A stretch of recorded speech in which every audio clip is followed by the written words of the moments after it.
I don't know, dragons. But short and short, we completed that task. Then we kind of had to figure out how to get the skin the giant dinosaur killed. Somebody wanted its hammer tail. We got gold to lock it back after we went to get the wagon. Went back to get it, and then we went all the way to the camp. Then we're at the camp. Glorious time, glorious time.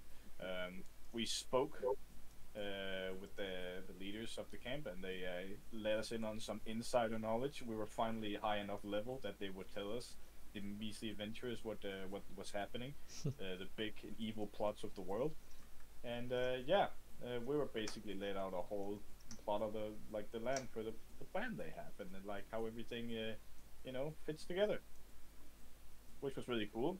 We got to be in the inner circle, very nice. They told us they have like hidden watching us, which is not nice, but other than that, it was pretty nice. A lot of trust going around.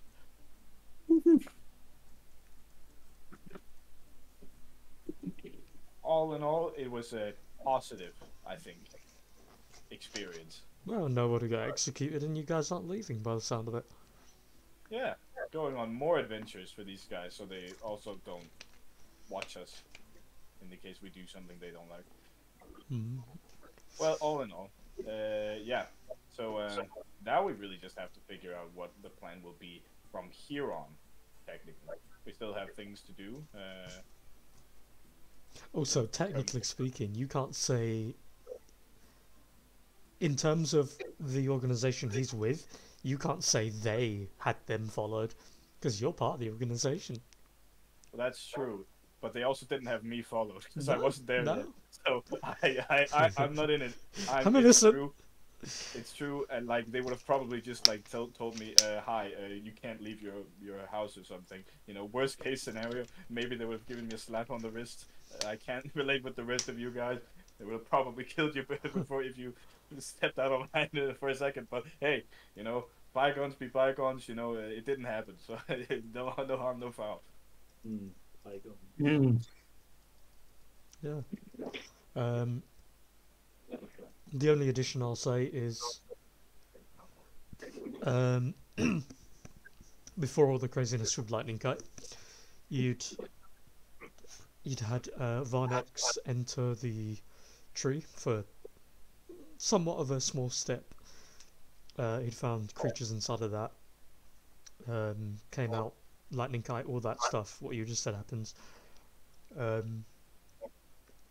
Yeah. You were asked to clear it out if you can, if you wouldn't mind, before you all leave to the new keep, where a lot of the villagers that are willing to go will be taken, but there are some people who are adamant about staying here. This is the place they grew, and this is the place they're safest, so this is where they're going to stay.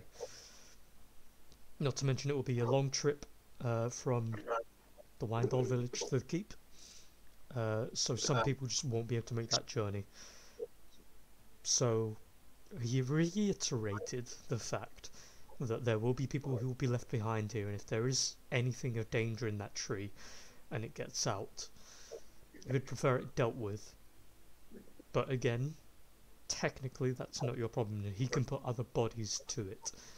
But given your experience, he would prefer you do it. And he's also slightly short on staff. Yes, as everything else is put to the keep, to defending the village itself, or is on resource collection. Which, ironically, there is very little.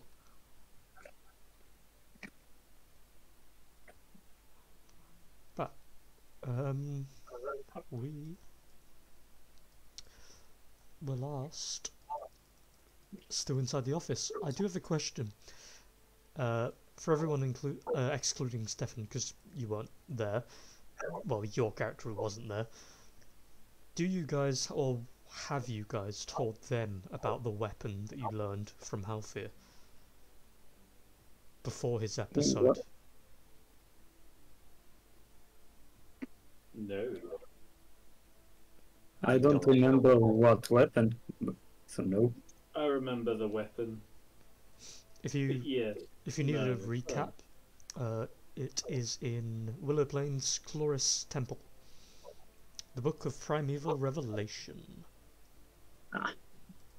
Technically, my character was only half listening Mhm. to this, and the only other few people that were, well, present for that matter was, well, Varnex and Sol. So I guess not. Mhm. No. Okay. That works for me. Do we tell or do we?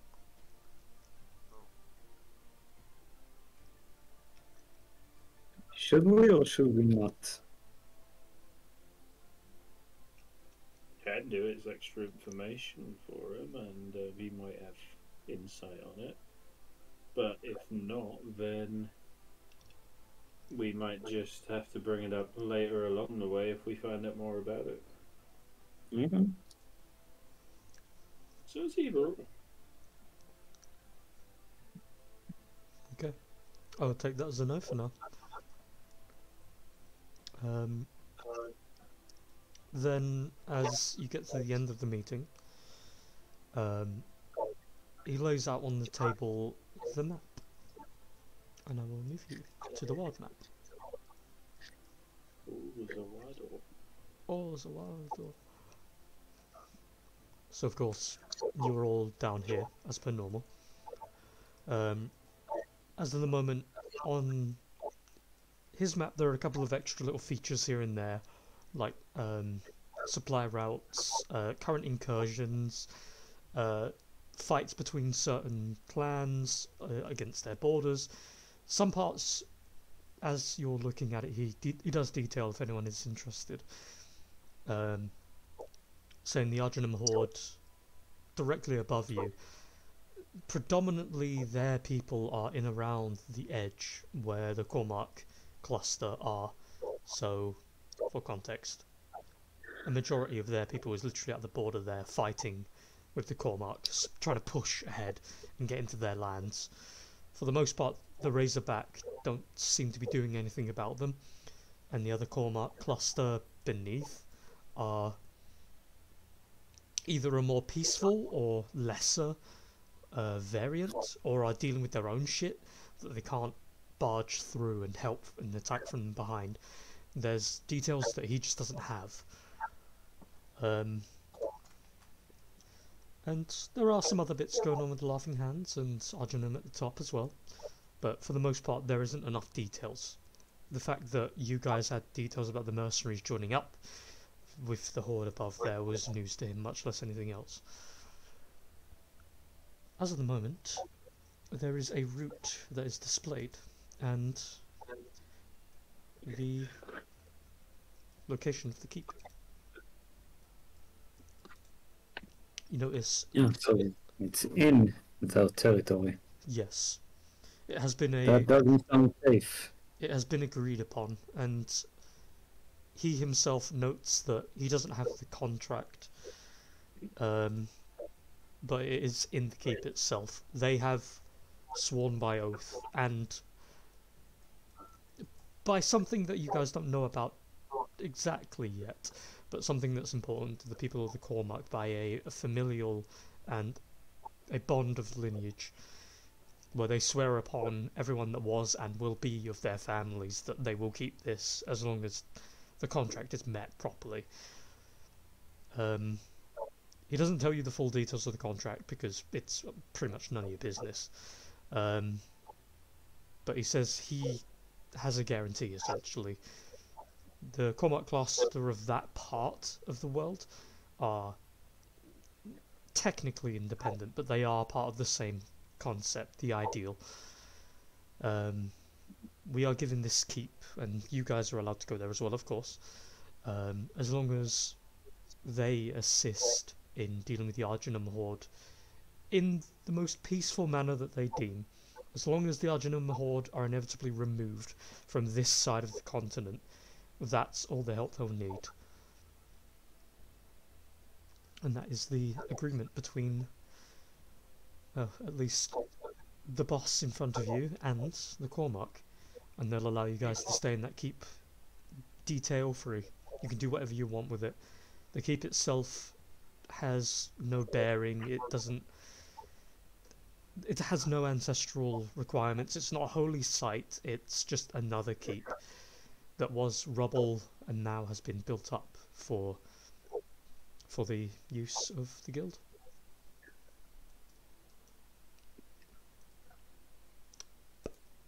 Do you guys have any questions?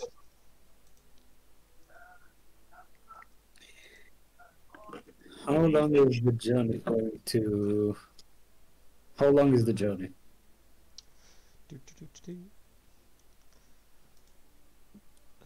So going straight, if you guys go on your own, different story. But because you will be going with several caravans, it will be a minimum of 9 days. Mhm. And we will have rations. You would have to use your own. They are bringing extra rations. There are wagons that are coming to the Windall village from the keep with assorted rations and some guards to help convoy. But you will have to feed yourselves. If you run out, they will feed you, of course. But it's preferable that we don't take from the stock. When you get there... We can always... Sorry, what? Sorry, I was going to say, like, while on the journey, we can also, like, hunt Yeah. for, like, anything and, like, gather rations and stuff like that. So that's the Yeah. thing. There would be a lot of occasions to stop, because you are convoying a lot of people. Okay. That's why I'm saying a minimum of 9 days. If it was just normal adventurers over 9 days, it would be cut by at least 3 days minimum, even with hunting. Okay. Question. So, there's nothing... So, during this whole route, it's like... There's nothing significant about this journey. Like, no monuments stand out. Like, nothing's worth investigating. No towers, no anything like that. As of It's the just point A moment, to B. the only details they've been told is there's no good path to get there besides the Dark Road, and the Dark Road is given that name solely because it never sees sunlight. The canopy of trees is so dense that it never peeks through. But there is a path there that's big enough to carry the convoy in a direct line. So they can't... So, when they planned out this route, they haven't really been able to get a good look of the surrounding area, is that right? No, they've had enough time, enough chance to look. They've had people scouring these woods since you guys have got here, and if not even just that, longer. Okay, so it's nothing. It's just Alright, so we can always stick to the route. It's the safest route that doesn't lead either too close to the Razorbacks terrain or far out of the west. Yeah.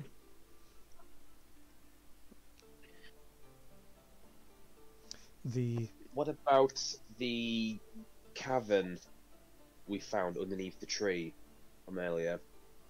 Are they just going to investigate it themselves, or do we need to do anything with that? As noted earlier, if you guys want to check it out, it would be preferable, he says, because when we're done here, he will send people to try and deal with it, but that means putting bodies that he can ill afford to it, and they might not succeed as best as you guys would. You guys have assorted skills, he just has people with blades at his disposal. So you guys want to go with that first, maybe? I just want to, like, do a group huddle and say, we could...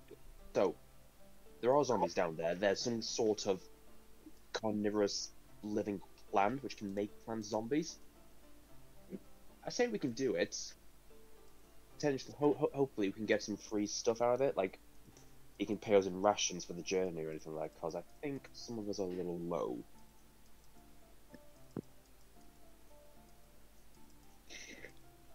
Okay.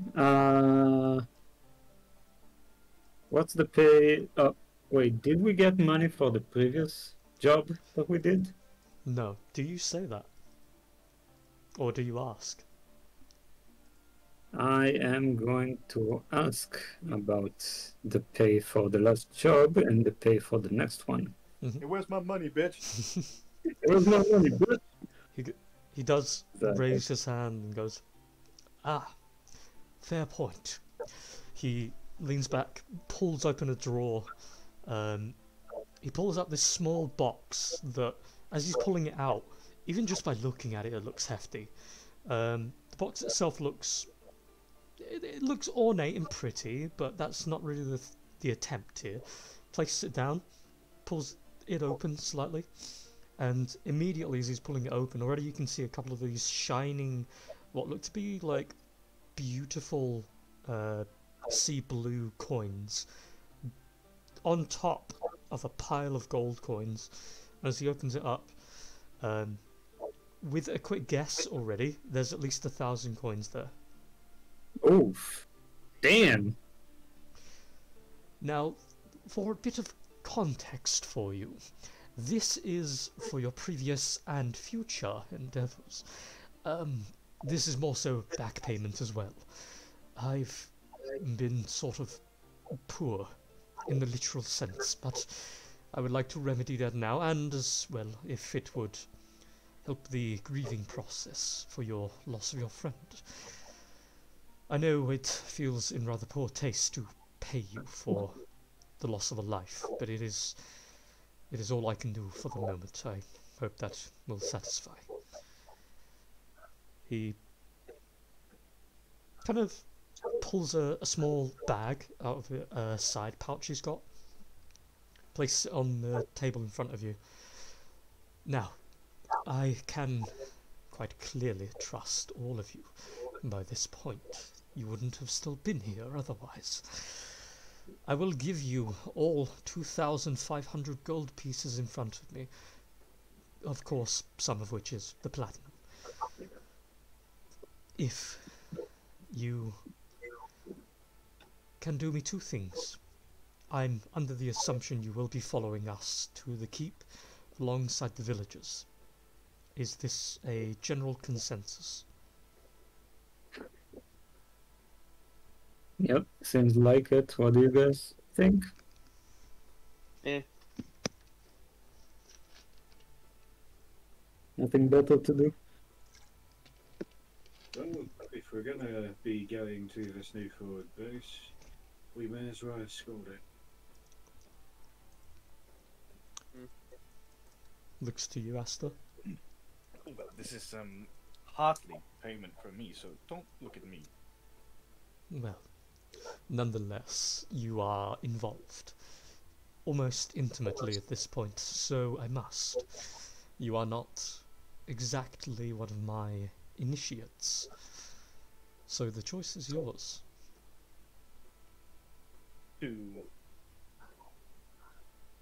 To come with, to help escort the villagers. Naturally. I have already told you I will be of assistance in any capacity that is deemed necessary, with the exempt, of course, that these artifacts come in first priority. However, nonetheless, I will be at any service that my skills may fulfill. He nods. An answer I expected. Flawless. Wonderful.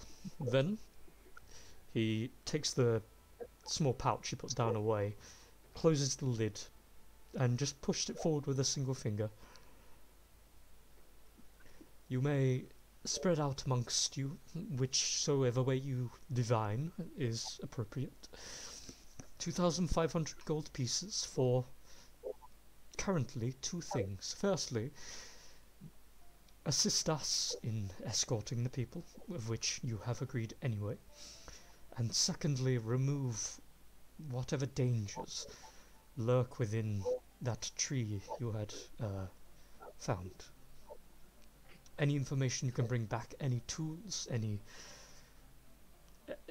of real merit, I suppose, let us know. Or if it needs to be destroyed, we will figure something out.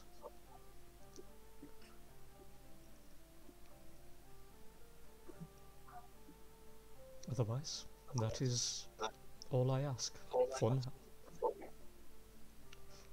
He leans back, interlocks his fingers, and just straightens himself up. Does anyone have anything they want to say or do?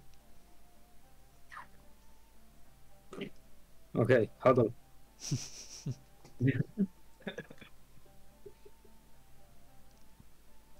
So we are going in the tree, right? To get rid of everything in there. Alex, you went there. What can we expect? Zombies, plants, plant zombies. Plants vs zombies? Yeah.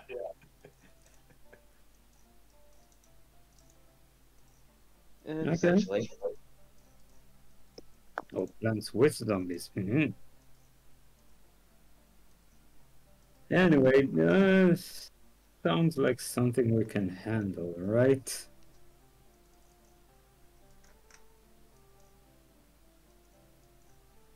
Hopefully. Okay then. So I would like to ask Varnex to describe what he saw inside the tree better, and I want to like if I can make like an intelligence or history check or something, like see if I have any recollection, if I've read of it anywhere or. Varnex, would you like to try give a more apt description? Depending on how good it is, I will give advantage. Do I have to roll or something? No, you have to tell him exactly. Use your words. Oh no. It was rather dark, and I did rush because I did hear quite a commotion up above, and that was when my sword started to go a little nuts, and I realized the connection with the dragon, and that was what was about to kill you. Before that, it was just I remember these screaming plants. They weren't dangerous, but they seemed to. Their purpose just seemed to alert whatever was there. I recall there's this large plant-like creature which had various skulls within it, and it was spitting out. It kept spitting out these. The best thing we would describe it would be zombie variants, both plant-like appendages mixed in with them. As far from what I saw, it was just an underground cavern. I think I recall man-made architecture. It wasn't all just rock formations. There was a structure, but I didn't get that far to see clearly because zombies, dragon, you guys.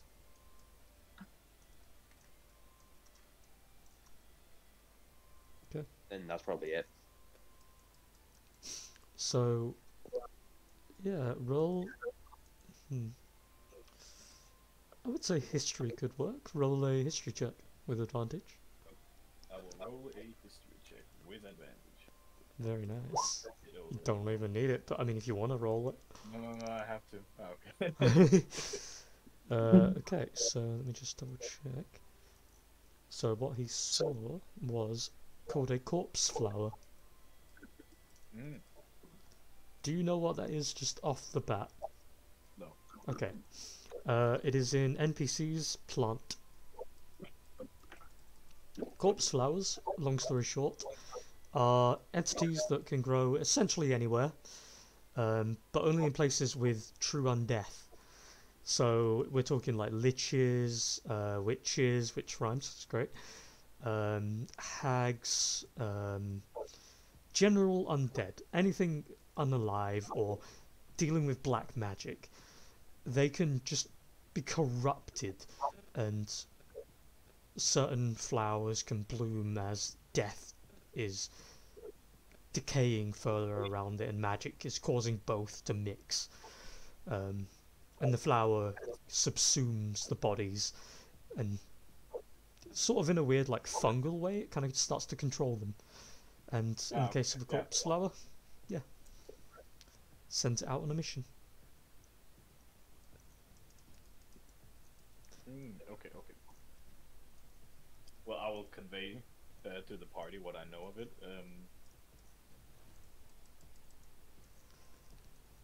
The other note I will give, since pretty good check, is that technically speaking, the creature is blind because it is still just a plant.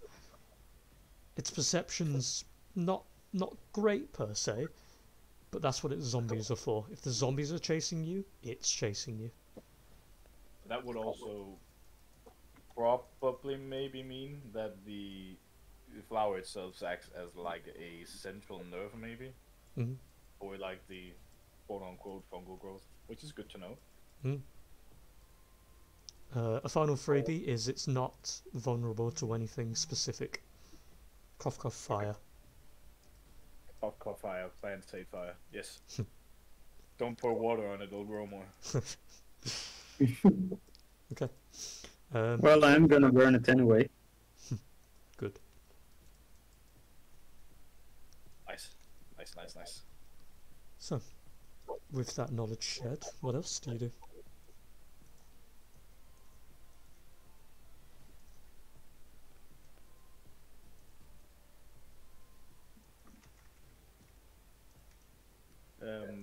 Nothing that I'd like to tell the others. Just to give us a little of a heads up. I suppose the only thing that'd be left is for people to gather their given supplies, and if anybody needs rest, that we get it now before we venture out.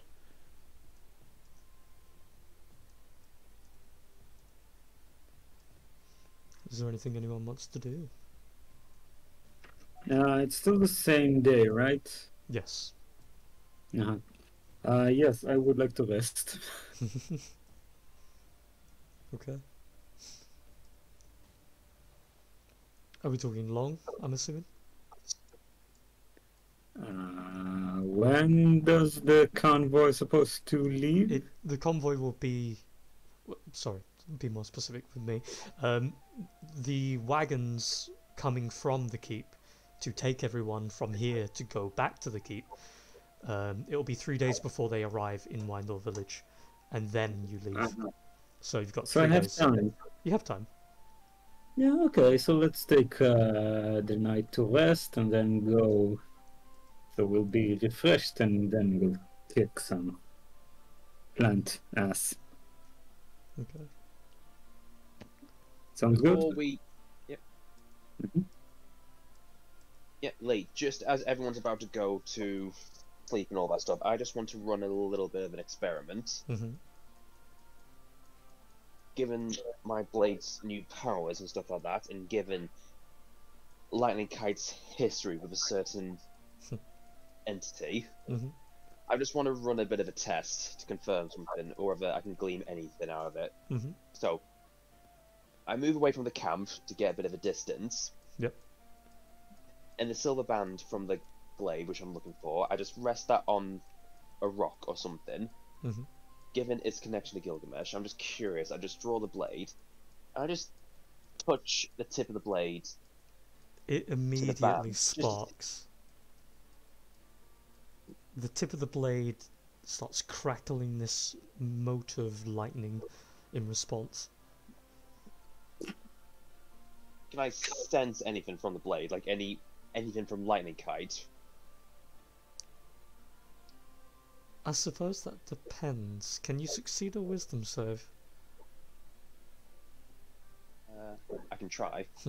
Yes, certainly can. Okay. So there is this momentary shudder along your back as you feel a false sense of hatred pool over you for a second, and you feel your left eye kind of twinge, and it's almost like you go blind for a second, and you flicker your eye and you look back again and you're fine. it's not like he's been alerted, but it's almost like whatever he left in you is becoming just as irritable by Gilgamesh, and generally speaking, anything about him. But it was a temporary reaction. Nonetheless, I've got my answer. Mm-hmm.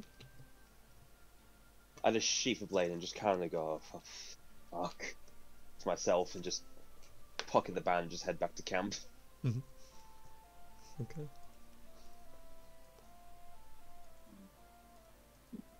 Anyone else have any midnight runs they wish to do? Given I am a decrepit workaholic, I'll probably check around the camp for any place that needs help Okay. within my area of reach. I won't shovel shit. Yeah.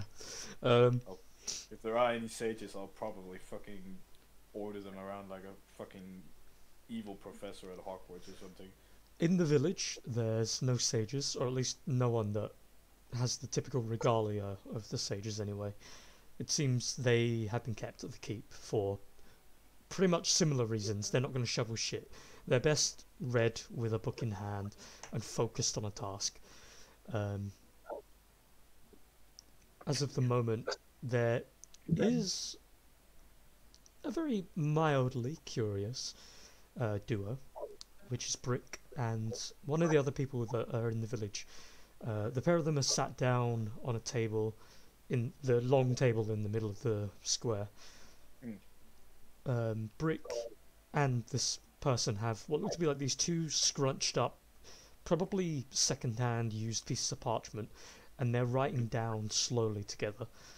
And every now and again you catch them speaking in, I mean, surprise, surprise, it's Orc. And it seems like they're trying to translate things in Orc and Common to each other. And it seems like this is an ongoing thing that they've been doing for a while since these guys have been here. And they seem to be making slow process. It seems like the guy knows Orc like roughly well, and it seems like so does Brick, so they can talk enough in Orc that they can make simple sentences. But Brick seems to be struggling with Common, because it's, funny as it sounds, not his common tongue. So beside that, the only other mildly interesting thing you can put your expertise to here would be helping with the literature, helping with the bookwork with Reginald or on the lease, and whatever records they're keeping, if they would let you. Well, if they'll let me, yeah, I will do that. Okay. So a lot of it is pretty much just maintenance, keeping note of what's going where. For the most part, Elnalise, she'll give you the smaller stuff. She herself is a leader of a mercenary band, and she's not going to give you her inner workings. You don't work for her, she doesn't work for you. Reginald, however, trusts you wholeheartedly. He shows you the full records. There are some things, of course, that he literally can't show you. But you are pretty much like 90% of anything that he knows you know. But most of it is just, this is what's being sent from here, that's going to there, this is what's coming from here, coming to there. And you notice, he does not have much resources. There are shipments being brought in, small batches of it are being brought to Windle, but like 80% of it is being taken to the keep immediately after. He gets to see sniffs of it, especially people. You notice there's been a minimum of like 15 sages that have come to the Willow Plains in the last month, all of which have gone to the keep.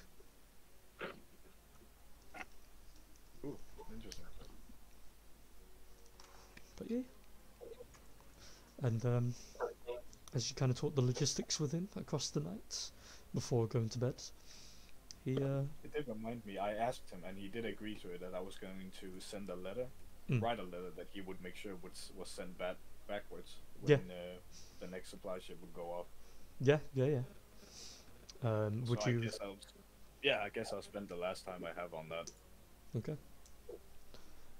Who would you send it to? I'm gonna send it to my old mentor. Okay. You can feel free to write me a whole thing afterward if you want. I will Nice. indeed. Does anyone else have any nighttime dealings? I'm gonna check in on Halfil, see if he's still out. When you go to visit him, you notice that someone is with him, kind of like damp cloth, placing it over his head, and as you walk in, the woman slowly stands up, kind of like slightly dirtied clothes, clearly a farmhand of some kind or general helper with dirty work. As she slowly stands up, turns around, looks towards you, goes, sorry, he's only just gone back to sleep. If you come back in about maybe an hour or so, he seems to be doing better. No, let him rest. I'll just let him. It seems like he needs to sleep it off, so I won't bother him today. She kind of gives a half smile, walks over, steps 1 foot outside of the tent, closes the flap down, and she just goes, he had a really bad fever when he was brought here, but he's doing a lot better, I think. That mark on his, and she motions toward the face, that's not healing very well though. Yeah, we were afraid it would happen, but not much we can do about it with the limited resources we have here. She nods. Well, we'll keep an eye on him for you, don't worry. If anything changes, we'll let one of you know. Sounds good. Thank you so much. Oh, she pulls out from a top left pocket next to her heart. She pulls out a small pearl, the Pearl of Pacts that Halfir had on him. As weird as it sounds, and pardon the fact I just pulled one of his possessions out, he was holding this tightly. He let go of it, and I didn't want it to roll underneath the canopy. She passes it over toward you. What do I recognize what it is? It is a... sorry, let me remind myself here. Jesus. You guys had found it when you were in the... Let me get names. When you were in Chloris's temple. My brain is melting here, but it was in Chloris's temple. He'd picked it up, he'd mentioned it, one of you'd figured out what it was, but you didn't really have the time to really deal with it, because everything was going on.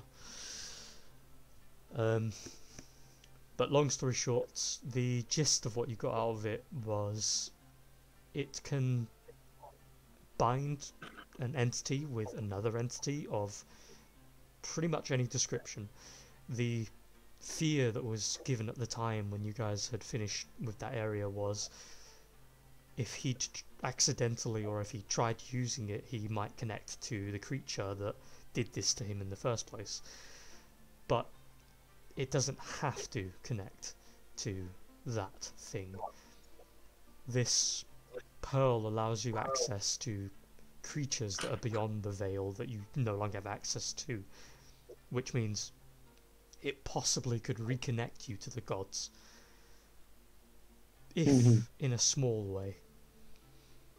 But what that itself means is numerous things.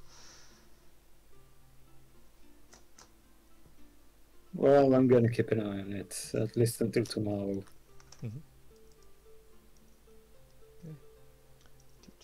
I will add it to your inventory.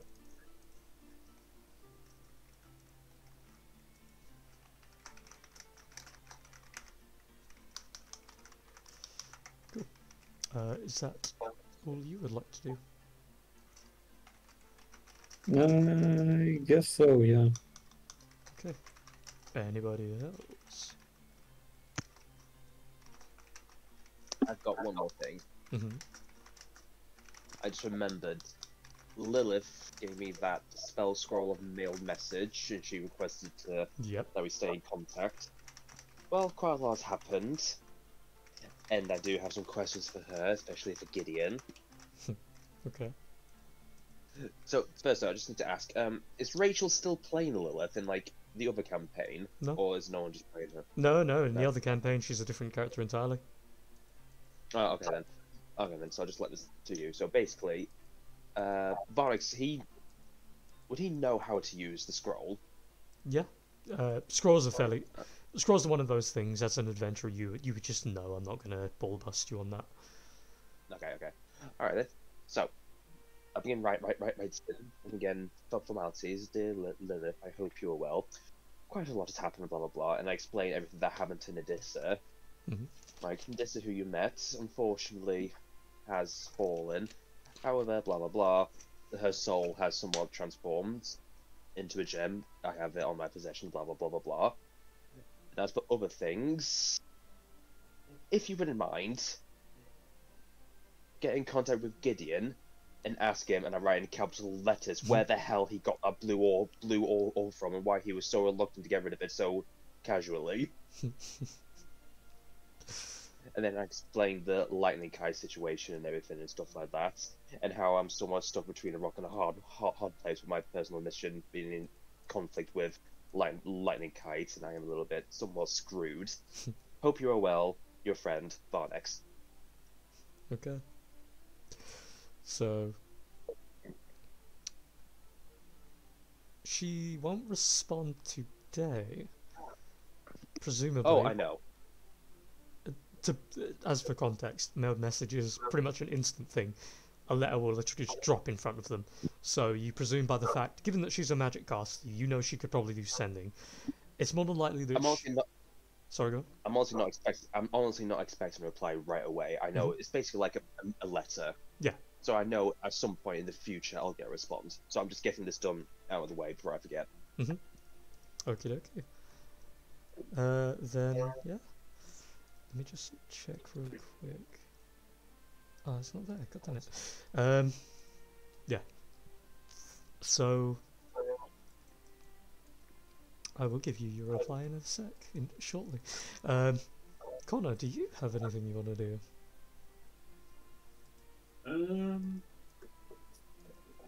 No. Okay. Then the night ends, slipping into a very humid morning. As you eventually all wake up, food is served, of course, on the table in the centre. A majority of the village attends, as usual. Reginald eats in his office, scanning through paperwork. I assume, Asta, you do something similar, if not in attendance with the table with the rest of them, just with a lot of paperwork on hand. Gull sits distant from the central table, because it is a slobber fest for the most part.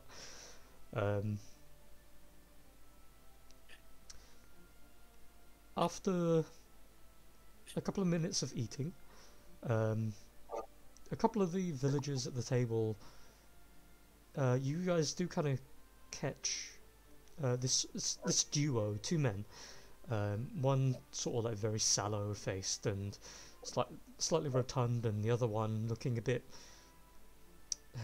lacking in hair, like twigs of hair, and looking very tired, like incredibly tired, bags for bags under the eyes, and very skinny as well. They're both like just taking these very slow bites and slips of soup, and you kind of catch them talking, and most of the other people, as they hear them talking as well, the other villagers, there is that kind of look of recognition, and they're like, yeah, that's kind of weird as they're talking, but you kind of hear one of them just say, I don't know about you, but since I've stopped getting my medicine, I feel really rough.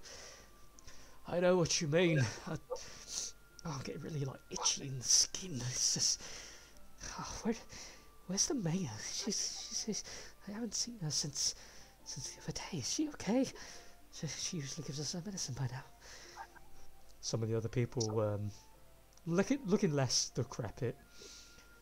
Some of them though do kind of do that kind of like raised eyebrow or like slight glance over, and they continue eating, but there's a face of like, yeah, that's kind of weird. Where is she? But yeah, after a couple of minutes of that, you notice walking up, you see the two guards step aside, and you see Katrina walking forward, cane in hand, tapping it gently on the ground, moving along. And she kind of walks past the table. You see the two men look up immediately with kind of like smiles and like, oh yes. A couple of other people kind of just say hello casually, and you see along her hip there is a sack of assorted fruits, these weird spiked fruits and odd gourd-like shaped fruits, and a bundle of leaves wrapped around them, bound with rope, and she has this flask attached to her hip, and she's slowly moving forward. She moves over toward her tent, and she makes a motion for this younger gentleman to come to her tent with her. Looking half-elven, darker skinned, he steps up, quickly rushes over with her, helps her with the bag at her side, and yeah. Does anyone want to do anything? Or do you continue to eat? Eat, not a problem. Okay. Now I'm kind of curious. So, the two of them are sitting in front of me, or not really? They would be wherever the hell you choose to be. No. Yeah, So I'm going to ask. Yeah, wasn't it weird how she wasn't here for a few days? What was that about? Oh, yeah, no, you see, it's almost like he has an addiction and it's not been met, and he's like scratching the back of his neck. He's a little bit twitchy, but not like extremely. It's just every now and again it'll be like that. Oh, that's just really itchy kind of like twitch. Yeah, she just no, she does kind of go foraging, but she's not. It's usually one of us that does it for her. We got needle bite, and you see he pulls back a little bit of his collar, and you see what looks to be these little, almost like pinhole size marks all across one patchy area of his chest, and they're these red dots. And he pulls it back a little bit behind his back, and you can see there's a couple along the back of his neck. And it just it gets really bad. We usually get the ingredients, but if we go too far outside of the village, and we might collapse. So she and the boy collect the ingredients and make us potions for it. It takes her a while because of her emotions down toward his leg, and you know that she's got kind of a bad leg somewhat, so she uses her cane for the most part, but she usually doesn't take this long. And the boy didn't go with her this time, which is weird. So what is this medicine that she's giving you? I don't know. It alleviates the needle bite and, well, kind of gives me a little bit more strength, to be honest. I've always kind of I've always kind of had a poor constitution. I get sick easy. Lee, is needle bite a lingo that I just don't understand, or Make a medicine check.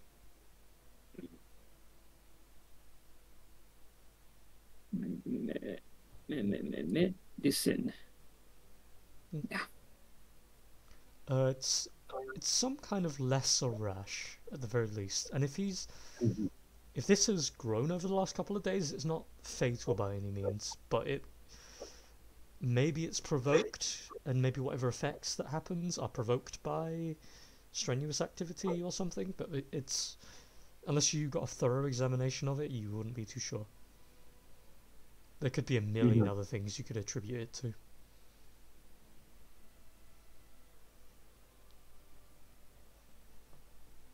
So, no offense, but if it's somewhat medical related, you probably best ask an Asta. Yeah, you're right. I'm going to sort of yell to the other end of the table where Asta is sitting. Asta, you wanna come take a look at this? What? Those, this thing, how do you call it? Needle bite? Yeah. Needle bite. Have you heard, seen anything about something like this before? It's really no bother. She'll get me there, and I'll be fine. Want me to make a? Do you want me to make a roll?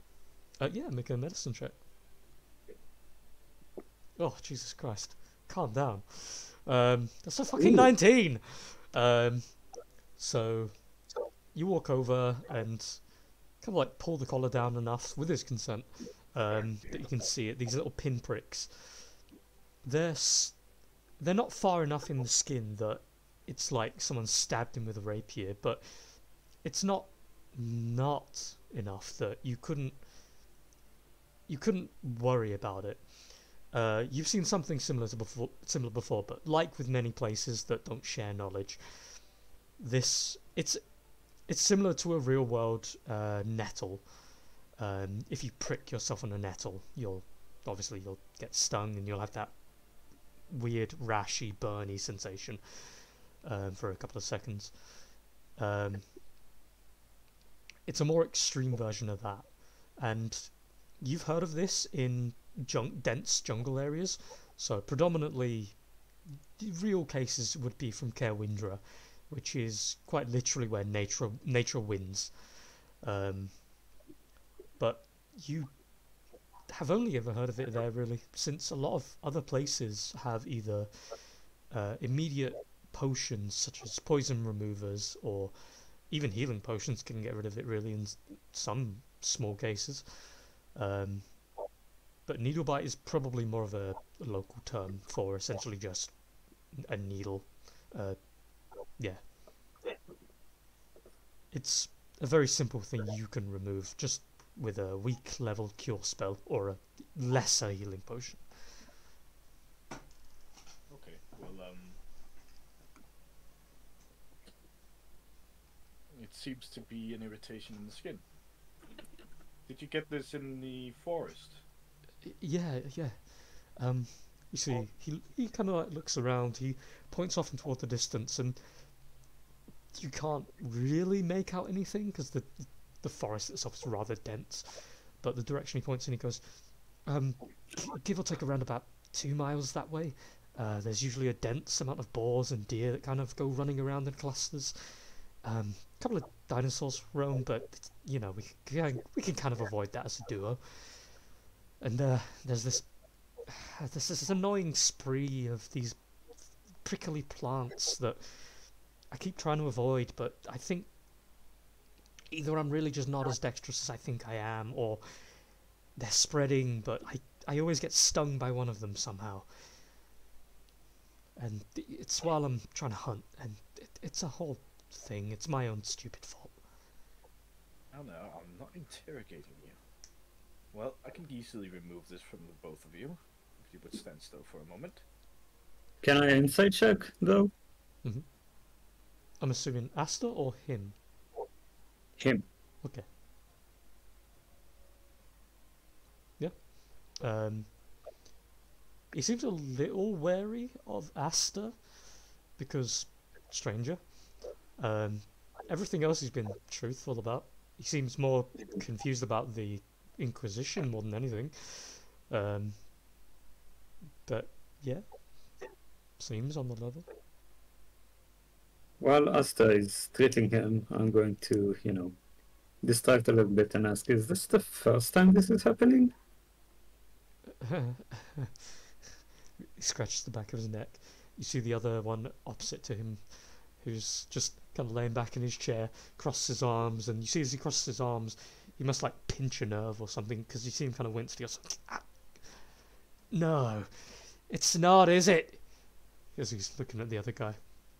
This is the fucking 12th time that he's done it, and got us both pricked by these things. Mm-hmm. The other guy's just like kind of looking away, scratching the back of his neck, like, yeah.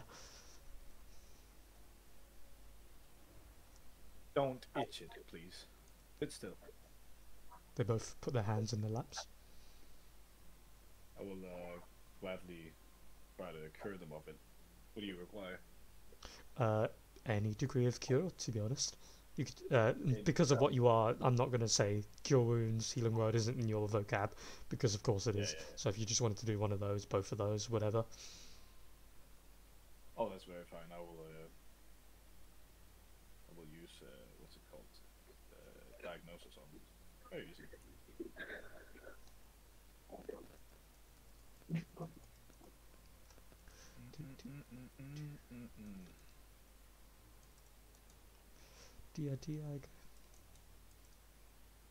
I don't actually have, like buttons I can press, unfortunately. Yeah, no, I'm just looking it over now. Choose a creature in 60 feet to heal or gain temporary HP. Has no effect on undead. You so decipher any and all conditions and detrimental effects if it has it. If the creature is a construct or shares a type with you, which it does. So it comes up as poison, but he's not poisoned. You know, of course, the healing will remove this effect, and it does. Which person do you heal first? Yeah, well, the guy I've been speaking to, I suppose, and then I'll take his friend afterwards. Okay. So you motion toward the pair of them, and you see these small trickles of red almost drift from beneath their shirts, fly up around their chins and up into the air before they turn to dust. And you see, as at first they're kind of wary, like, oh, and then as they realise what's happened, they kind of quickly start patting themselves, and they look at each other, then they look at you, and the man immediately to your left, the one you were talking to, kind of like lunges at you in a kind of like, I'm hugging you kind of way. Do you react? Yeah, I'm gonna put like my arms up, kind of like He, as he gets like halfway, he's just like, right, sorry. He sits back and kind of just like fiddles with his shirt, puts a piece of bread in his mouth, takes a little bite, and then he says, "Oh, yeah, thank you, thank you. Sorry." The other guy's like looking himself over and goes, That was what did you just do to me?" I removed the rash. You could. Was that magic? Yes, that was magic indeed. You see off as the guy looks off in the distance towards Katrina's hut. There is this tiny pillar of smoke that's blooming out of the back of her house from a chimney. Oh. You see, he kind of like slinks down into his chair a little bit. She's probably gonna need to not waste those herbs. I'm gonna go tell her. The big guy gets up out of his chair and quickly rushes over towards Katrina's hut. What my friend was meant to say is, thank you very much. We owe you one. You're very welcome. Just trying to help. Now, you'd best do your best to not get that rash again. It seems like you're causing a lot of trouble.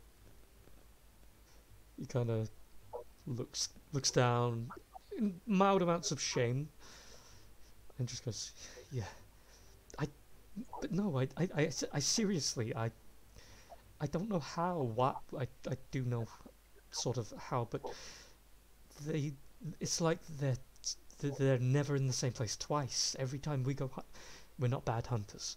We've done this for the village for many years. I don't.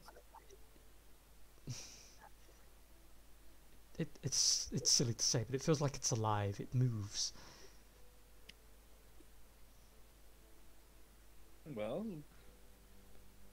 although moving Nestles just sound very fantastic, I won't say it's the weirdest thing I've heard from these lands. Just try to give it more thought, will you? Perhaps wear more protective clothing. Oh, no, sorry. I do wear actual garb, leather armor mostly, but it's maybe I'll wear knee braces from now on, or leg braces. Yeah. You see, he kind of gets that like look of like, yeah, no, I should probably put some guard around my legs. And then he sits up, grabs a piece of bread. He nods, and you see he's about to like pat your shoulder, but then he realizes and clenches his fist and goes, boundaries. Thank you. Again, I will bring you back a piece of boar meat. As thank you. No, thank you. I'm very good. Enjoy your evening, I'll say, and I'll walk back to my lovely corner on the table with my scrolls and documents and whatnot. Okay. Then, as you guys are at the table still, out of nowhere, Varnex, almost like a bell goes off in your head. You hear, "Hello? Guess who?" If you're talking right now, you understand. I can't actually hear you. Bonix, given the recent events, Bonix just just stands up right up, knocks some plates on the table. Goes, wait, what? Who's this? What? And then she says, "I can't." Wasn't actually hear me. you." Now, interesting. He said, "Blue gem was belonging to Scrap, not him." And that's the end of the message. Wait, it was scraps? Mm. Who the Oh. hell's Scrap? How dare you, sir? How dare you? How get out of my game? How dare you? I can't reveal the picture immediately because it won't let me, but I'm gonna put it into everyone's It access was log. my character, the robot bard. That one. For context, if you look in Mechanus, he is in Mechanus. Everybody's favourite mechanical boy. I still have it. The Mechanus. Yeah. Yeah. He's still there. He ain't going nowhere. Well, I say that, but he has literally been places. Have I ever seen Scrap? Yeah, of course you would. He was in the Yes. party. What? Yeah. Oh my Yeah. god. Do you need your brain reconfigured? Oh my god. I know you. Did you join late or? I think he did join late. But nonetheless. How dare you?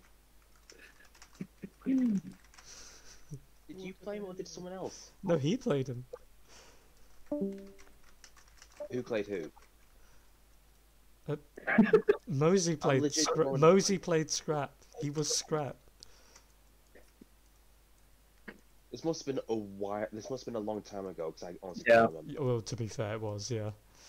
It was a while ago. But, anyway, that's, yeah, just whatever. I'm disappointed is all I'm saying. -1 inspiration. Scrap was amazing. Fuck you. Let's carry on. Wait, Scrap, was it when we were with Ollie and Rachel? Yeah. Was that who? Yeah. played? Yeah. Oh, it's starting to come back now. Yeah. Anyway, yeah. So Like long I story. said, it was It a was. while ago. This Mhm. this game itself has been going on several months at the very least. So What the fuck are you on about? But um, hey, if Scrap is so good, how come we have Soul now? Wait, so that's the Soul Stone that he had? could be. No, don't kill Scrap. What the fuck, Lee? Could be. You don't know. Don't kill Scrap. Like having friends talking Don't kill about my World boy. of Warcraft. No, I'd never kill. I don't kill player characters unless they are intertwined with events that make sense for their story. And Scrap has succeeded in his life's goal. So So he dies. no. Peace out. No. He owns a lovely house of curiosities and entertainment. Mhm. Retired. Yep. Retired a The OG merchant, yes. we could say. He retired a beautiful level 5 bard.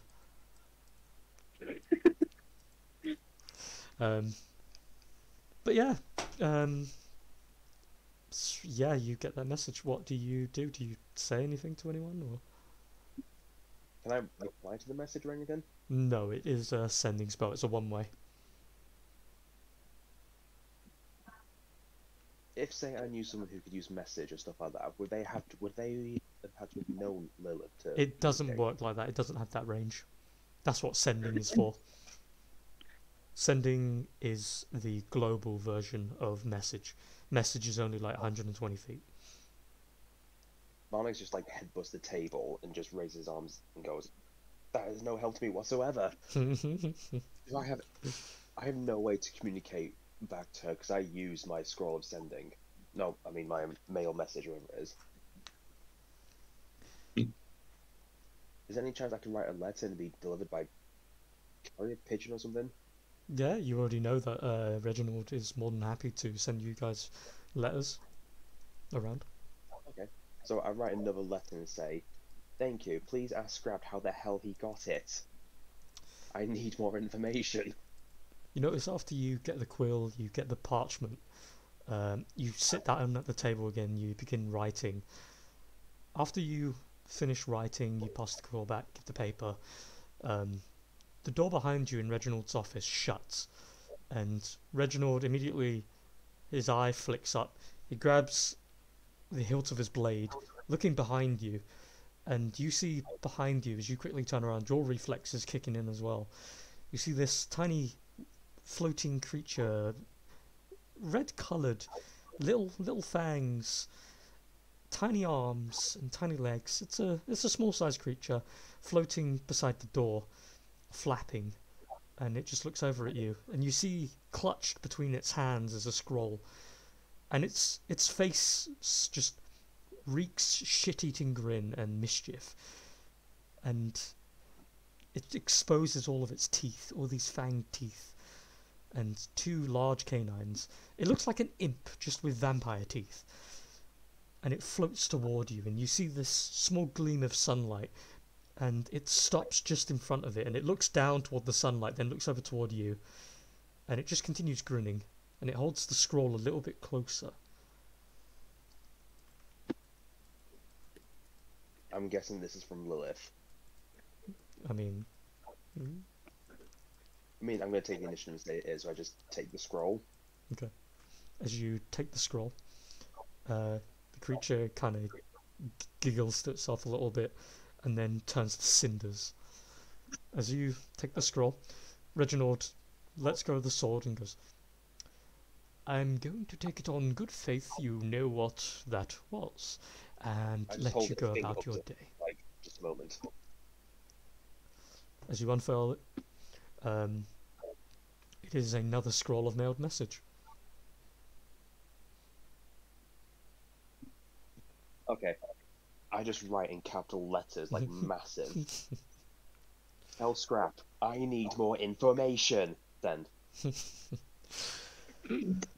This time you notice, And then you've... I just tear up like the message on the letter I wrote. Okay. And I just go up to Reggie. Never mind. And just leave.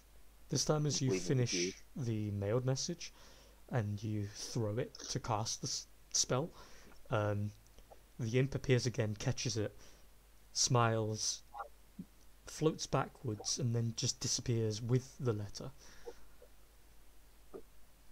And yeah, we'll see what happens with that at some point. As you guys continue the rest of your day, you finish food. Is there anything anyone wants to do before you head back to the tree?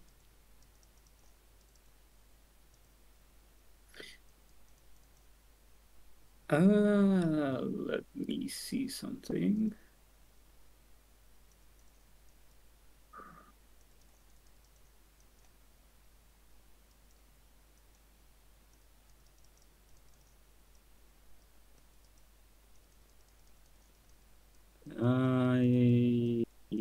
Yeah, okay. Never mind. Anyone else?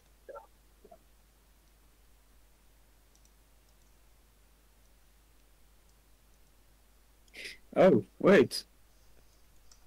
I have sending Ooh. for some reason. To be fair, you are a Sork. And you are high enough level. Mm-hmm. Yeah, maybe at the end of the day, Velner still has. Okay.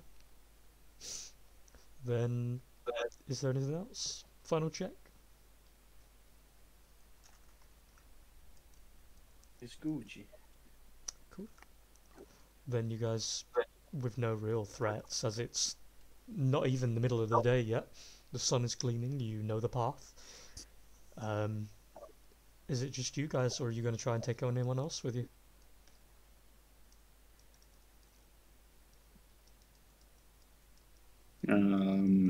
Do we have anyone else other than Halfir is not out of the tent yet, right? No. Mm-hmm. We have a break. You have Brick, Yeah. of course. So I think it's us and Brick, right? No one else?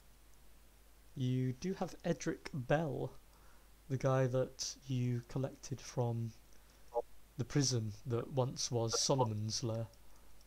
Mm. If you wanted to bring another body. Yeah, do we need to? You don't need to.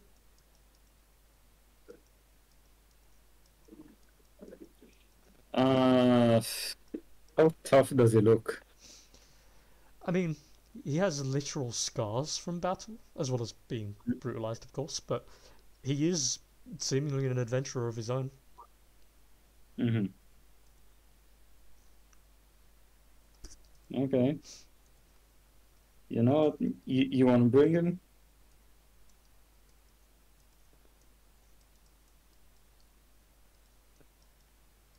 Asta, Varnex, Halfir? Sorry, hello? Yeah. Yep. Okay. What's up? Do we want to bring him with us? Well, if you think we need the extra support, I don't see why not. Depends on if he has other duties here, I guess. Okay. Probably worth So- asking him if he's got anything else important to do. Yeah, so I'm going to ask him. What's his name again? Edric. Edric. Edric, Yeah? you got you bored? He looks over at you as if you are water in the Sahara Desert. He just goes, "Oh, please tell me, for the love of everything that exists, you have something better than Border Patrol." You could say that. How about zombie flowers? You know what, that sounds like I'm gonna die, but honestly, I'd rather take death. Give it. Where are we going? When? How many? Why? Now, big dead tree. All of us. Done. You have your things? You see, he, as you're saying that, he literally leans down, pulls up this big rucksack from beneath the table, chucks it over his shoulders and goes, "What?" Never mind. Good. Picks up his mace. Ready when you are, partner. Mm-hmm. Okay, off we go then. He waddles over toward the group. Do you guys take goal?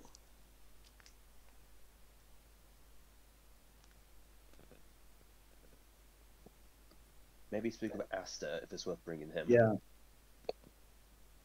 Do you want your assistance, Asta? Or do you prefer not to take him on such things? Well, he isn't really combat oriented. He'd be much more use here. To be fair, he also needs to conclude his part of this expedition. His role is entirely support oriented. He's not really, well, saying he's not in field, it would be wrong, but he is much more oriented to stay in a camp like this. I'm also sure that he has plenty that he can help the others with here, administratively. Mm-hmm. So that's a no. Correct. Mm-hmm. I think we are plenty enough who should be able to take care of this supposed threat. Okay.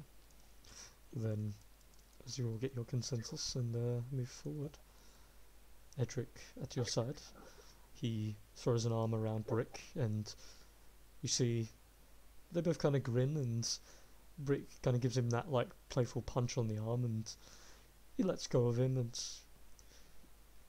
Edric looks over toward each of you and goes, "You know, I always found it weird you guys wander in and out so quickly. Like, is this just your thing? Are you guys actually just constantly in the field doing something? Because I'm starting to think they just don't like me. I came here to do the same thing, but they've put me on border duty, which half of the time is just hitting a dinosaur, which, wild fun, I'm not gonna lie. I'm gonna Not talk exciting. over him if I can and just Yeah. talk to Varnix. Like, if in the case that we're going back to the supposedly mating grounds of dinosaurs, perhaps it'd be best if you, for example, were to scout ahead at Varnix.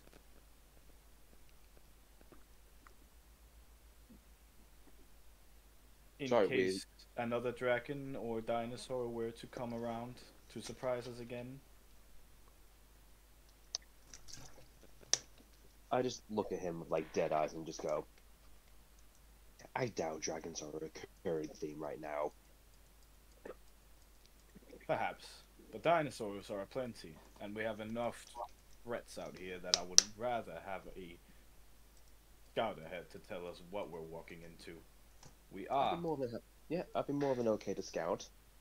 But last I checked, don't you have the dinosaur book? Aren't you the expert in that field? Sol has that. No, that's me. Oh, Sol has that one. Mhm. Alright. And it's a Retcon. portal book. Alright, retcon. Mhm. The dragon. The I dragon mean, I situation can was a join you guys unique- if you want. That's fine. The dragon was a unique situation. I doubt he'll be coming back anytime soon. I don't There need any. was a distinct pause in between what I said. As much as that is, it's best not to leave anything up to chances right now.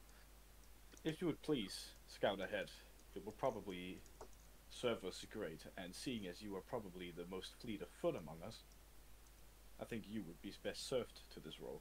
Among Us. I beg your pardon. Sorry. You would. Okay. Do you choose to Yeah. be the party scout?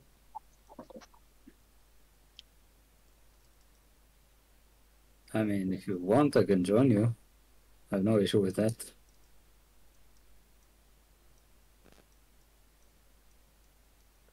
I'm okay to go ahead. If I spot anything, I can relate to Carrick with these, and I hold up the bead of sending. Just as a gentle reminder, everything that's been spent, you guys have had a long rest, recover it. Mm-hmm. It's got 3 uses, and Yes. until a long rest. Yeah. Okay. Then you guys move together at first. Varnex moves a little bit ahead of you, about 100, 200 feet or so, kind of checks the area, very, as mentioned, swift of foot. As you guys get within a good, like, 300 foot range, and Varnex is already, like, leaping from tree to tree and scouting ahead, checking around. There are dinosaurs about, but they're mostly small things. Small, not exactly territorial. If you walked up on them, they would start running away. They're after a small game. You guys are, like, even two of you in separate would be enough for half of the pack. And you quickly, like, notice them, they scatter off. Off in the distance, about, give or take, 600 or 700 or so feet away, near the roof of the canopy, you can make out a couple of larger figures in the shadows, but they're moving off into further reaches of the rest of the continent. They're not a bother to you, and they're moving incredibly slowly. Whatever they are, herd or not, they don't care. They're unimportant. And as you scope out in around the tree itself, the large white dead tree, you see the areas where it was being pummeled by the hammertail. It's almost like someone has buffed the tree, buffed the damage out, because you can't make out any problems anymore. You can still kind of tell where the door frame was, although calling it a door frame is not exactly right. But you head back, let the others know what you've seen, or lack thereof, and make your ways forward. Everyone make a perception check, or survival check. Mm-hmm.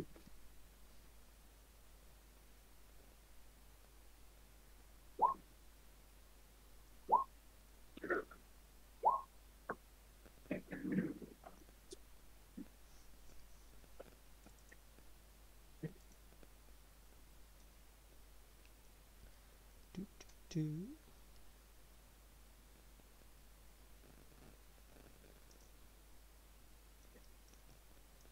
Okay. Just making sure I've got the right sheets loaded.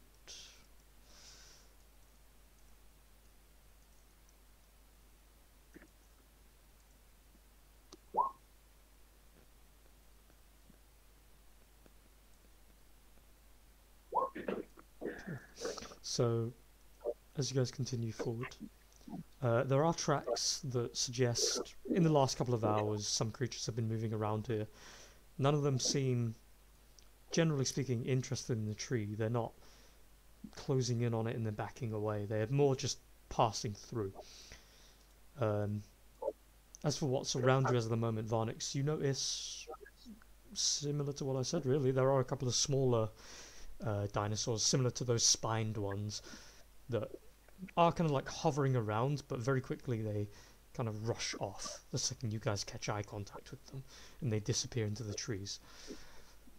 Mostly it seems after you'd cleared the previous dinosaur, well, after the last dinosaur was exploded essentially, the large chunks of remains had been taken away from a bundle of other creatures that had come here. Whatever waft of smell that you can still kind of smell of death has been mostly removed by the fact a lot of the body has already been devoured. A lot of the meat that was left over and the bones have been wrenched away and taken by assorted critters. And the critters that are left, or the scraps, are of not enough threat to be a real concern. Do you guys head in?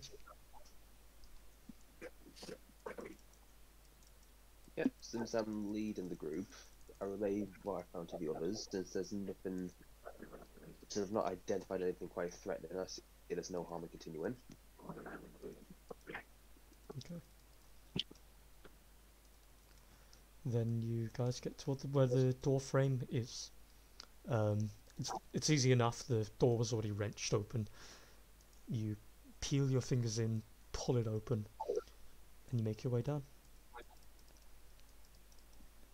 And as you get downstairs, similar to before, ahead of you is a ladder, of course. You can see the bright lights from what looks like a crystallized chandelier of some kind that has something embedded within the center of it that causes the light to reflect out of the glass and illuminate a wide area.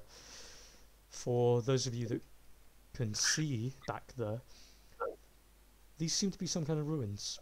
They seem to have at one point had statues built on top of the pillars, but the pillars at the exact point where the heads or the bodies of these statues would start have been removed, destroyed, or whatever, but they're specifically, each and every single one of these pillars do not have whatever was above them there anymore. For the most part, even the pillars that would reach the roof and keep it stable have been severed at a certain point as well. What do you guys want to do? From here, you can sort of, Varnex, make out where the large plant was, but the mound that it created is no longer there.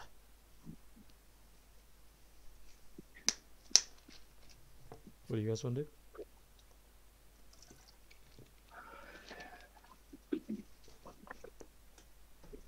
Right.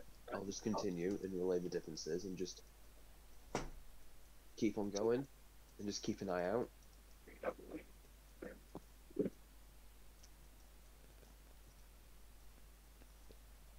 Mm-hmm.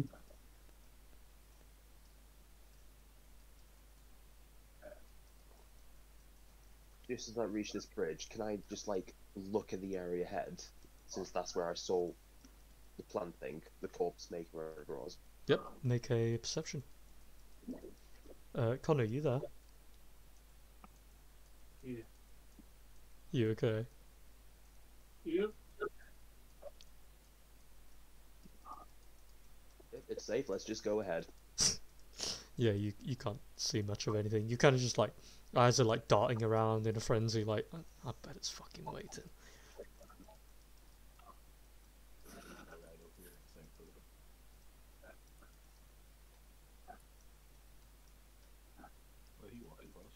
Can I loot this guy and see if he's got anything?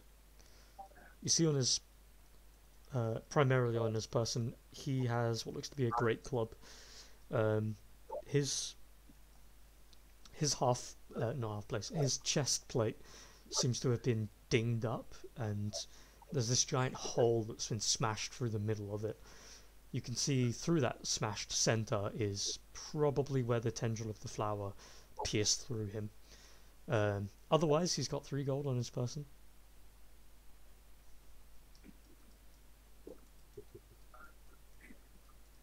Couple of torches too. I just put in the gold. Okay. I'll just relate to the others. Chances are these guys pissed off that dinosaur, hence why he was here. At least, that's my speculation. You can see. I'd like to investigate. Oh, sorry. No, you go ahead. You go ahead. Sorry, my bad. I have that habit. You can see an opening ahead. That's all I was going to say. Carry on. Oh, I was just gonna ask if I could investigate the stonework. Yeah, yeah. Make your choice of religion, history, or investigation. I've done history, so I'll try investigation. Jeez, Let's you try can't have that an one 8. more Oh my time. God. Let's use my inspiration that I got today so nicely and try again. That's a bit better. Yeah, okay, that's good. Yeah. I'll take the 19. So, looking it over, there's no like signage, there's no runes or anything like that, but the general structure of it, and given the level of not exactly decay per se, this place looks weirdly, despite some rocks having fallen off and the like, and there is clear signs of destruction. It's not through age, it's through intention. With kind of a look, someone's come through this place, maybe has figured out what it was, and has removed something of significance. Looking at the stonework, there are these very fine grooves that you won't notice unless you feel them, that were possibly some kind of writing before. What languages can you speak? I can speak Common, Abyssal, and Ignan. It is written in... Oh, so I was about to say, it's speak words. Anyway, it's written in Ignan. Specifically, it's written in a older hand of Ignan. And it's not perfect because it has been chipped away and broken, but you can kind of make out along the traces of the surfaces around you that you can get a hold of safely. The temple beneath hides many secrets. The temples below hides the ones you love.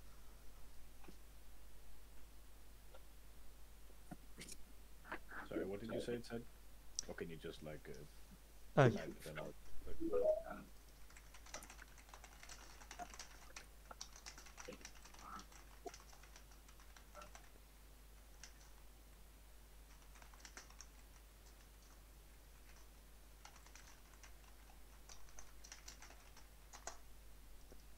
Thank you. Just note it down in like my little bookie book. Mm-hmm. So it very much looks derelict, but it looks like damage has been caused like Intentionally. recently, Uh, right? within give or take, maybe like with your. It doesn't. It Sorry. doesn't look like wear and tear or what. It doesn't No. look like. Weirdly, there is an obvious amount of little bit of wear and tear, but not more than like. This place is pretty old, but wear and tear could do nothing akin to this. It's more like it's really dusty, and small chips here and there are falling, but this damage is in the last 20 years, you would say. On a better guess, around about 10.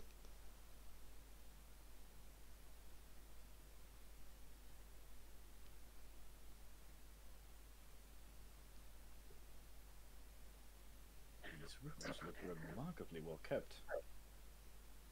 Although parts of them look very derelict.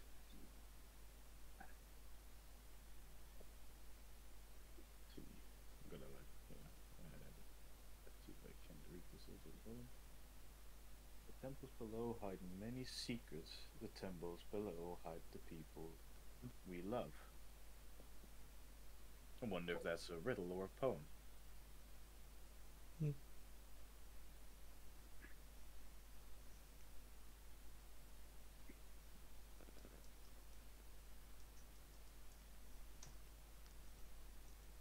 What Don't mind me, by the way. I'm just pondering my investigation and my notes here.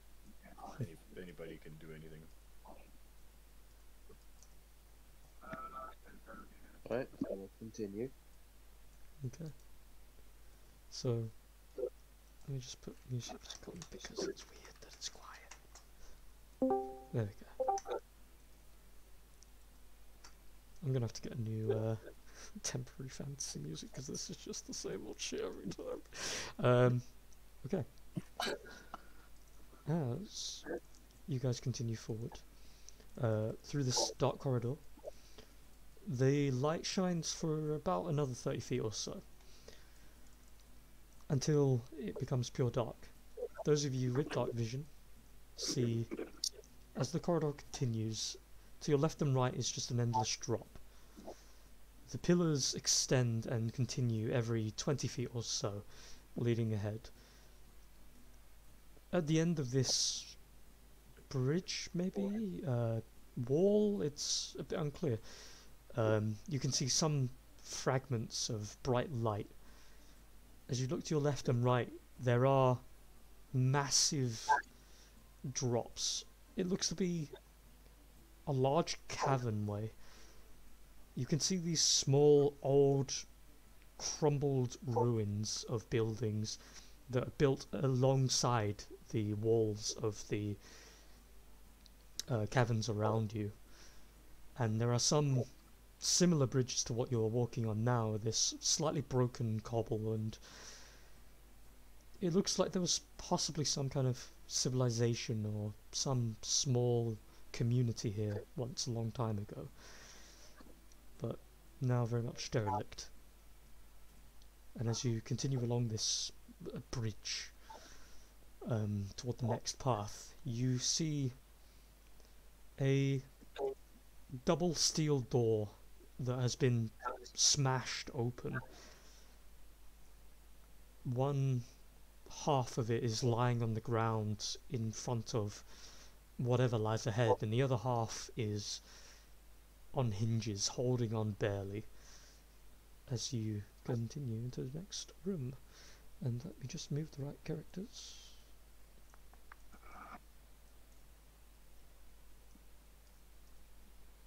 I wanted to ask quickly, Mhm. the guy, the dead guy we found, did he have torches on him?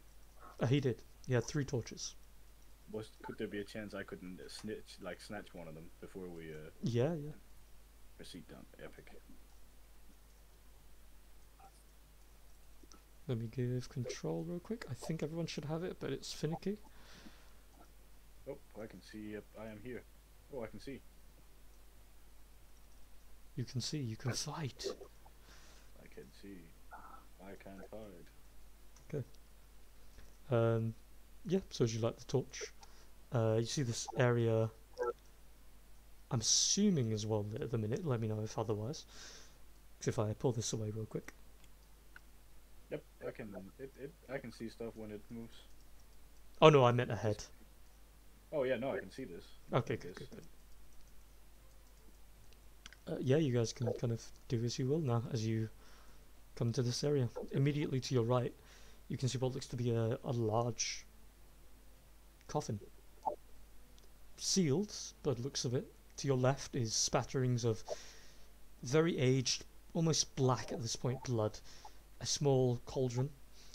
You see a small pit of, well, where you can snuff your torch.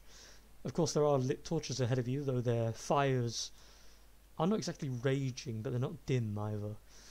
There's also a collection of small clay pots and the like that are gathering dust and spider webs. There is a fraction of a light coming from this gap in the wall behind the coffin to your right that leads into a dark, damp cave of some kind. What do you guys want to do?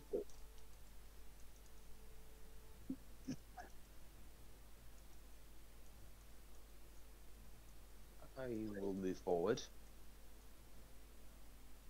I would like to investigate this blackened blood. Mm-hmm. Make yourself an investigation or a medicine check. Oof. Oopsie bottles. As you place your fingers on it, immediately the consistency is more like dust, and you can barely get any in your fingers before it's just gone. It's very old. Well, that was riveting. I advise caution. Yeah, Lee, I saw that. One never knows what goes on in these old ruins. You can feel free to tell the others you did see it. I don't want to sound meta. You did see it. When I move forward, so I wouldn't need to roll anything. No, you saw it on the map. You saw it. I just turn to the others, just raise my hands, and like put my finger to my lips to be quiet. And I just point that I saw something there. Something. I move back to the others. Could you elaborate? We have zombies ahead. Be ready. That's hardly good. So, which one of the big ones are going first? I'm gonna slowly make my way up. Edric and Brick are both big boys. They're going to move forward as well. I will cast Talia on Edric.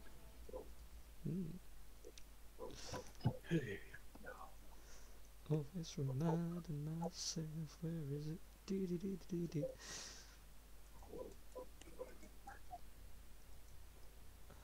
Got ya. Target reduce damage. Gotcha. I see coffins in front of me. Can I roll perception? Like, can I see anything with these coffins? Like, have they all been broken apart? Or can I hear sounds in any of them? Make a perception check.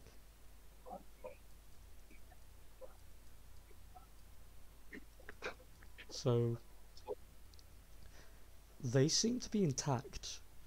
There are a few chippings of wood on the ground, but it seems more from intentional carving. With as strange as it sounds, you don't believe the dead have risen from these. These are probably purpose made to put people in, but the dead that you're seeing more than likely came from a creature you're familiar with from the other room. But other than that, there doesn't seem to be anything else here. You do, however, hear footsteps coming to your left, which on the map would be your right and then up. Yeah. Yeah, I remember seeing thingy go up there.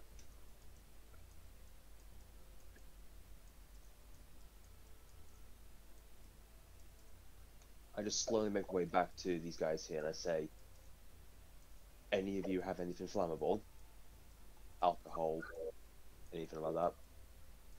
Firebolt. What was that? Firebolt. I can shoot fire. Would that work? That could work. There's some coffins just around the corner. I think corpses are still in there. Mm-hmm. Best burn them in case they become a problem for us in the future. But before you release it, there are zombies just, and I point in this general direction.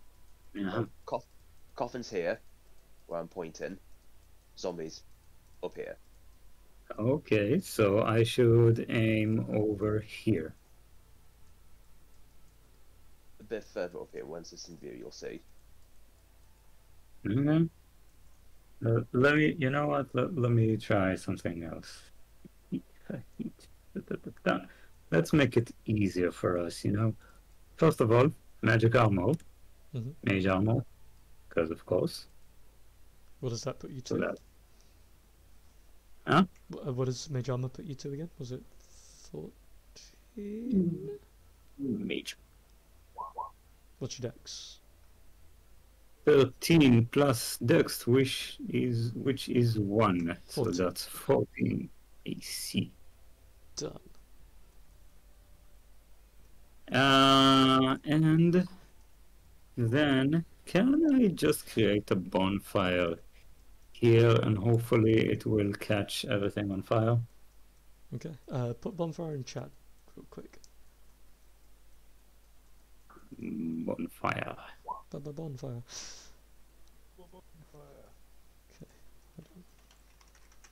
Listen. We'll go beep.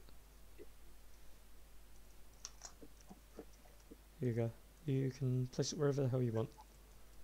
Mm-hmm. Alright, that's 5 feet. You know what? I'm gonna block it for them over here.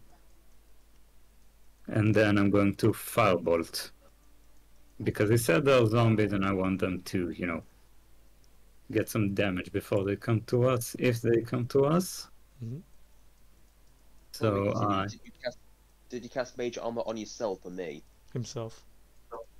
Okay, good. yeah, I don't think you need. Yeah, remember last time mage armor does no difference to me. Mm-hmm. And now I am going to firebolt the things.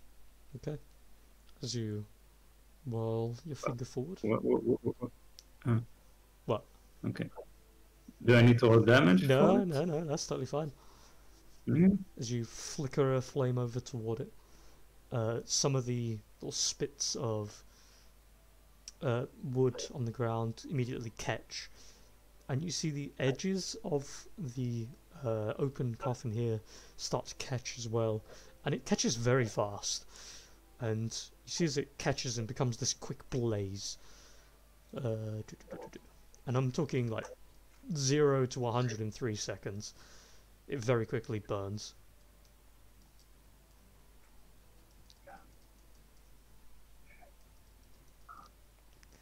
As it starts to roar out, this black smoke starts to billow out from it towards you guys' direction, as it then slowly catches onto the others, as it causes this smouldering, turning it all to ashes. A couple more seconds will go by, but by then you guys start to hear this heavy footprint coming along the left side. As a gentle boy comes lumbering around, as does another. Oh fuck! Other side. Can I quickly create a bonfire over there? Sure. Let me just Yeah. move this real quick. Beep. Oh, I can only have one. You can. So you know what? I'll just yeah, because no one is over there, and Varnex can be sort of a human shield for me. Okay. I'm going to put it here.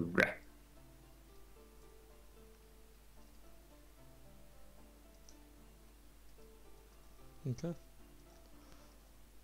Then, as they come stumbling around the corner, as they look towards you each, first, the zombie on the right looks at the fire, mesmerized, but then its head turns as the zombie on the left turns around the corner and sees you as you conjure the fire in front of it.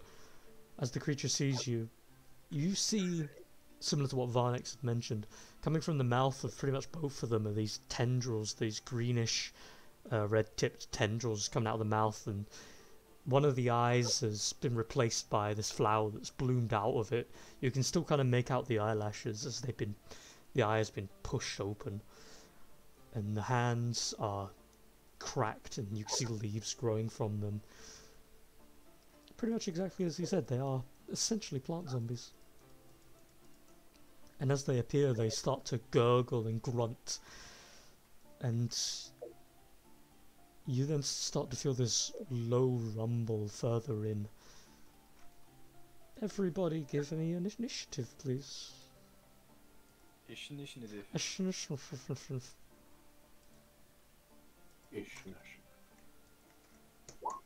That's a good number. I love prime numbers.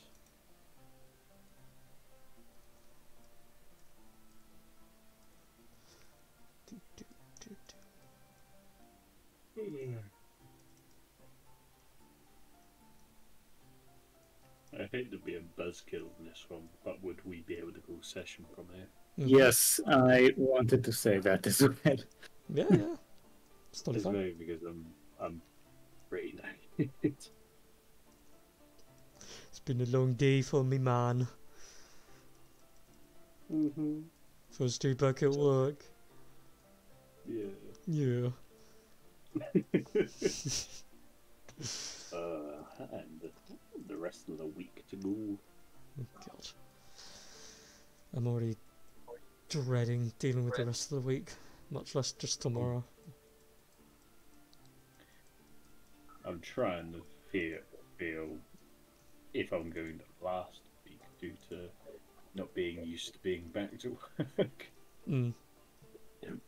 To be fair, it has been a hot minute for you, like, Jesus. Your poor body's probably just like, why?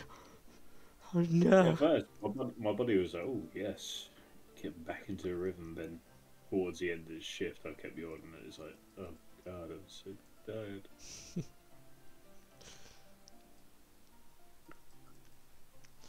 Okay. Mm. Well, oh shit, you got a fucking natural 20. Damn, Brick. I didn't even realise. I got an actual one. Oh, very nice. Nice. Okay. Well, same as always then. I suppose that's kind of that. Oh, I always feel as if there's something I want to say. Oh yeah, here's the spoiler for you all. If you manage to survive the dungeon, you'll probably level up. Yay! Hey! Yay! Because this is a Levels. very important area, sort of, maybe. We'll see. Mm. And because I have schemes. Yes. Yes. That was the tone. Thank you. Yeah. Oh, thank you. You're too. Oh, guys, you're too kind. I'm not pressing the button myself as well now.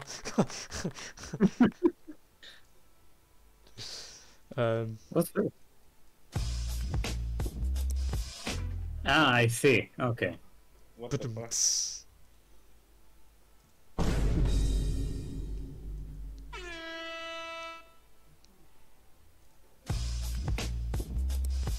Pretty much us next week. No, no, no, no, no, no, no! Wait! Wait! Where the fuck is that from? I got Nitro. Ah. So I'm able to use other servers. Right. When the druid shapeshifts and tries to warn the party.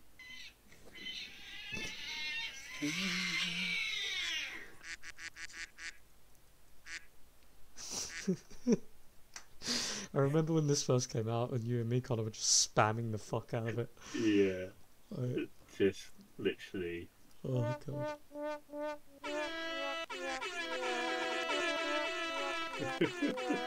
I love that shit.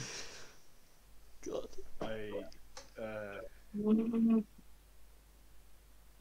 Yes. Yep. So I'm gonna go to sleep. Good Good night, night. guys. Yep. Good Good night, night. guys. See ya. Good night, everybody. See ya. Pleasure as always. You, I went, Bye.